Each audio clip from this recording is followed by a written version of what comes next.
வணக்கம் மக்களே, welcome to தியாஸ் kitchen. நம்ம தியாஸ் கிச்சனில் இன்றைக்கி வெண்டைக்காய் தொகையல். என்னது வெண்டைக்காய் தொகையல்? ஆமாங்க, எப்படி செய்யுதுன்னு பார்க்கலாம் வாங்க போகலாம். ஃபஸ்ட்டு வெண்டைக்காவை நம்ம நல்லா வாஷ் பண்ணிக்கலாம். இப்போது நம்ம இதோட கீழ் பகுதியும் மேலே இருக்கிறதையும் கட் பண்ணிடலாம். கட் பண்ணிவிட்டு மீடியம் சைஸில் இந்த மாதிரி குட்டி குட்டியாக சைஸில் கட் பண்ணிக்கோங்க. நம்ம இதை வந்து ஆயிலில் ஃப்ரை பண்ண போகிறோம். ஸோ ரொம்ப பெருசாக இல்லாமல் கொஞ்சம் சின்னதாகவே இது மாதிரி கட் பண்ணிக்கோங்க. அவ்வளோதான். மீதி இருக்க வெண்டைக்காய் எல்லாத்தையும் இது மாதிரி கட் பண்ணி வச்சுக்கோங்க. இப்போ ஒரு கடாய் எடுத்து அடுப்பில் வச்சுக்கோங்க. லைட்டாக பாத்திரத்தை சூடு பண்ணிவிட்டு அப்புறமா கொஞ்சமாக ஆயில் ஆட் பண்ணிக்கோங்க, ஒரு டேபிள் ஸ்பூன் அளவுக்கு. இப்போ பாருங்கள், எண்ணெய் நல்லா சூடாயிடுச்சு. இப்போ நம்ம வெண்டைக்காய் ஆட் பண்ணிக்கலாம். இப்போது ஜெண்டெல்லாம் லைட்டாக மிக்ஸ் பண்ணிக்கிட்டே இருங்க.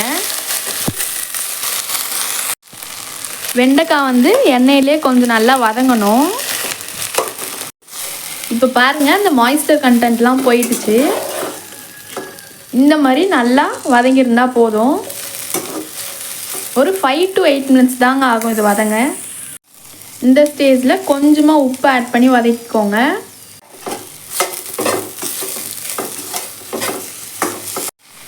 இப்போ இதை நம்ம பிளேட்டில் ட்ரான்ஸ்ஃபர் பண்ணிடலாம். அதே கடாயில் இப்போ 2 டேபிள் ஸ்பூன் அளவுக்கு ஆயில் ஆட் பண்ணிக்கலாம். கடலைப்பருப்பு 1 ஸ்பூன், உளுத்தம்பருப்பு 1 ஸ்பூன்.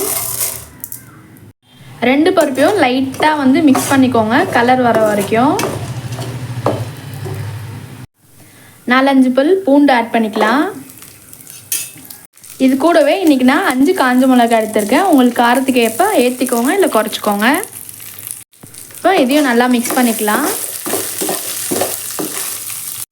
2 மீடியம் சைஸ் வெங்காயத்தை இந்த மாதிரி நான் நீளமாக ரஃப்பாக கட் பண்ணியிருக்கேன், அதையும் ஆட் பண்ணிக்கலாம்.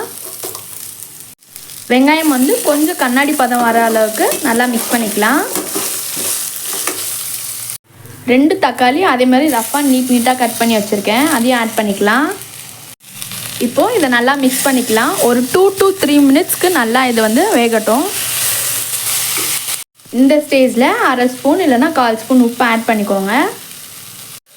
உப்பு போட்டு லைட்டாக ஒரு 1 மினிட்டுக்கு நல்லா மிக்ஸ் பண்ணினதுக்கப்புறம் நம்ம இப்போ வந்து புளி ஆட் பண்ணிக்கலாம்.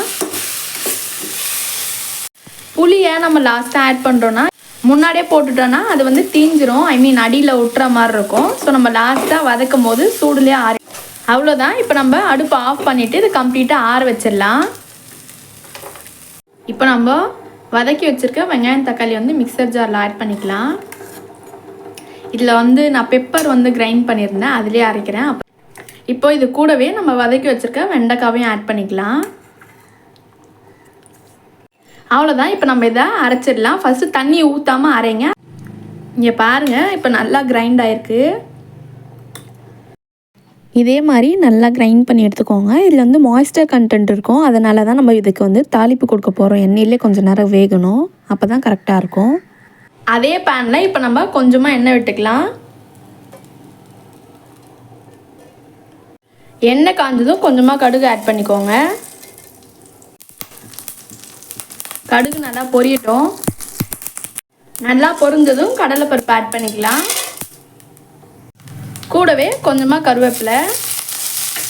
இது ரெண்டுத்தையும் வந்து நல்லா சாட்டே பண்ணிக்கலாம் ஒரு 2 மினிட்ஸ்க்கு.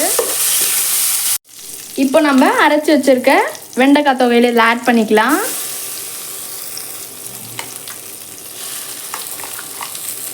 நம்ம இது மாதிரி பண்ணுறதுனால அதோட மாய்ஸ்டர் கண்டென்ட் போயிட்டு நம்மளுக்கு சாப்பிட்றதுக்கு சூப்பராக இருக்கும், டேஸ்ட்டாக. இப்போது இந்த ஆயிலில் இதை நல்லா மிக்ஸ் பண்ணிக்கலாம்.